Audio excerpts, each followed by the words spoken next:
Hey everyone, Ready here, and welcome back to our 25th anniversary Pokemon Yellow playthrough. That's right, this game was released 25 years ago, back in 1999. It's been incredibly nostalgic for me, and I've been having a blast playing through it again. It's been a long time since I've played this video game from start to finish, and I'm hoping that these videos get lots of views because I'd love to hear your favorite memories of playing these games, whether you were a kid or older. This series is all about nostalgia, and I hope you're enjoying the journey down memory lane. For anyone just joining the adventure, we currently have 2 badges and a pretty solid team if I do say so myself. Yes, this is a Mew. But it's time to keep moving forward, which means heading towards Vermilion City and then the SS Anne. The main task here is to get our team more balanced and closer in level. That's one of the challenges with playthroughs like this. I've been doing so many single Pokemon challenges lately that it's been a while since I've had to balance a full 6-member team. Ideally, at this point, everyone should be in the late teens or early 20s level-wise, but we're definitely not there yet. We just added a level 7 Mew to the team. Sure, it's a legendary, but it only has Pound right now, which is a pretty weak move. We're making progress elsewhere though. As we battle our way through Vermilion City, Char evolves into Charmeleon. With that milestone reached, I switched to focusing on Legend, who's still at level 10. Unfortunately, Legend's first battle against Cubone does not go so well. Cubone is 10 levels higher and uses Bone Club, which hits hard since Legend is part poison. It's going to take some time to get Bulbasaur and Mew up to speed, but the SS Anne is a great place to grind and level up. Once we arrive to Vermilion City, we heal up and head to the SS Anne. On the way, we meet Officer Jenny, another unique detail in Pokemon Yellow, and ask how things are going. She isn't ready to hand Squirtle over just yet. I think we'll need to beat Surge first. Oh well, time to board the ship.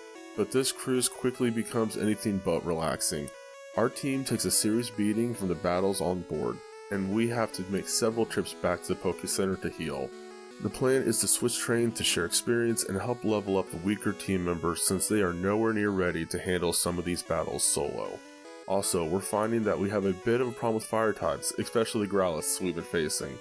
We'll get Squirrel soon enough, but for now, fire types are definitely a tough matchup. We're slowly but surely making progress. Mew is still catching up, but we nearly doubled its level since this part of the challenge began. It still has a little way to go before learning another move though, through leveling. We're also finally making great strides with Bulbasaur as we reach the floor filled with sailors. Since they rely on water types and we have Vine Whip, these battles are a breeze. Bulbasaur sometimes gets low on health, but when that happens we just switch to Pikachu to finish the job. Funny enough, at the start of the last episode, Pikachu was the weakest on the team, but now it's definitely leading the crew. After a few sailors, Bulbasaur reaches level 16 and evolves into Ivysaur. Shortly after that, we've cleared everyone on the ship except one. Time for another rival battle. First stop for our rival is Spearow, which goes down to a single Thundershock from 25. When he sends out Rattata, we switch to Mankey and one-shot it with Low Kick. Next up is Sandshrew.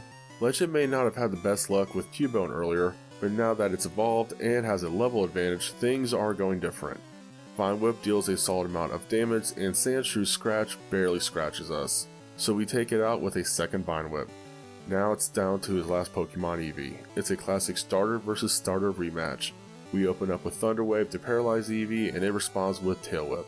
From there we spam Thundershock while Eevee either misses or is paralyzed, letting us finish the battle without taking any damage. I think our rival's team might actually be one of the weaker ones on the ship. Or maybe all this grinding has just really paid off, making our team feel more balanced.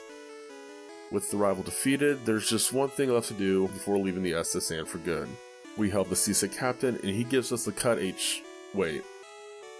Wouldn't be a Ready Tape video if I didn't have one moment where my inventory was too full and I had to go empty it before picking up an important item. Okay, I clear some space, get the Cut HM, and we teach it to Legend. I don't know why, but I almost always top Bulbasaur Cut when I played this game as a kid. We can technically head straight to the 3rd gym now, but are we ready for it? Well, technically, yeah, I think we are, but I'd like to take care of a few things before taking on Lieutenant Surge. I used the Moonstone we picked up at Mount Moon to evolve Nidorino into Nidoking.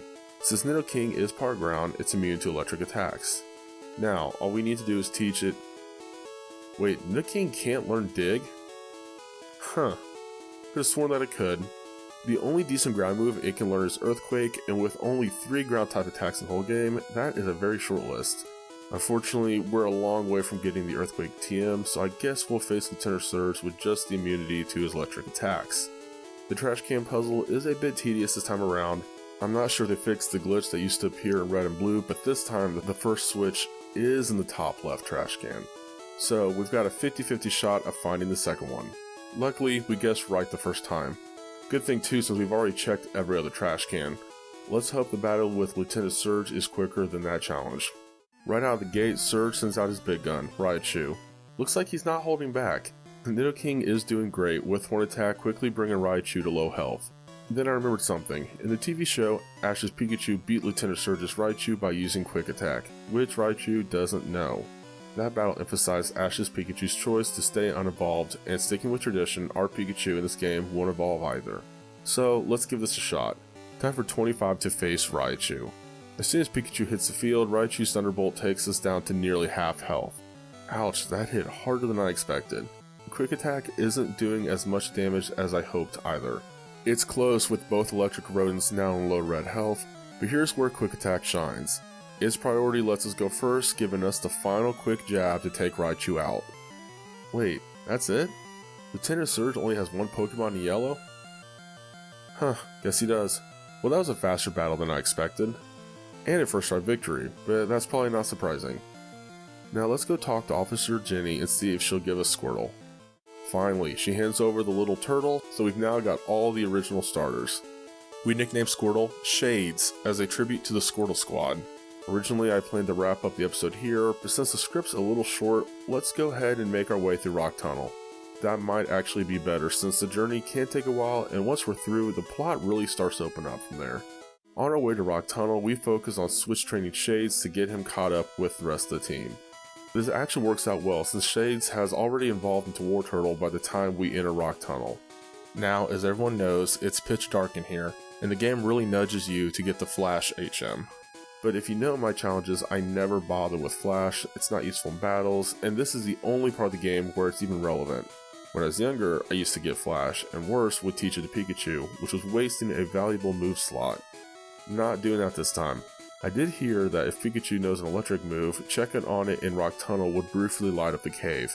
But every time I tried, Pikachu would just jump up and down in the dark. After researching, I found out he actually needs to know Thunder for that to work. We don't even have Thunderbolt yet, so no luck there. Despite the darkness, we're making an effort to keep the team leveled evenly. Mew's species seems to be lagging a bit, but its stats help it stay somewhat on par with the others. The real issue is it only knows Pound, which is painfully weak. Speaking of which, I had a first time experience where a Mew species faced a Jigglypuff, which used Disable. I expected it to fail since we only have one move, but it actually landed. That forced Mew species to rely on Struggle for the rest of the battle, or whenever it wasn't asleep due to Sing. The rest of the team is performing well in Rock Tunnel though. I'm not used to a full team with balanced strengths that cover weaknesses and supports each other. It's a refreshing change from my solo challenges. Everyone is gaining levels and getting stronger, but eventually they all start to go down one by one here in Rock Tunnel. Finally, Shades faints in a battle with a trainer at the end of the cave, so I rewind a bit, heal up, and let Shades take down the entire trainer's team single-handedly. Way to go, dude. Oh wait, there's another trainer here. At this point, we'll just use an escape rope to return to the Pokemon Center, heal up, and tackle the cave again. It's a bit tedious, but this way we don't lose money and we can clean up the remaining trainers. Once we're out, we arrive to Lavender Town, heal up, and we're going to take a pause here. This team is really coming together, and I'm thinking we'll stick with these guys for most of the run. But who knows, big changes could still be in store. For now, check out some of my other challenges, and don't forget to like, subscribe, and comment. Let me know what challenges you'd like to see, what you enjoyed, and any ideas you have for improving these videos. Your feedback is always appreciated. On that note, someone suggested I stop using AI for my video thumbnails. I've been experimenting with AI generated thumbnails to see if they would impact viewer engagement. I'm curious to know what other viewers think. Should I avoid AI entirely for thumbnails, or do you think I could use a little bit of it and it'd still be fine and it might even help attract more viewers?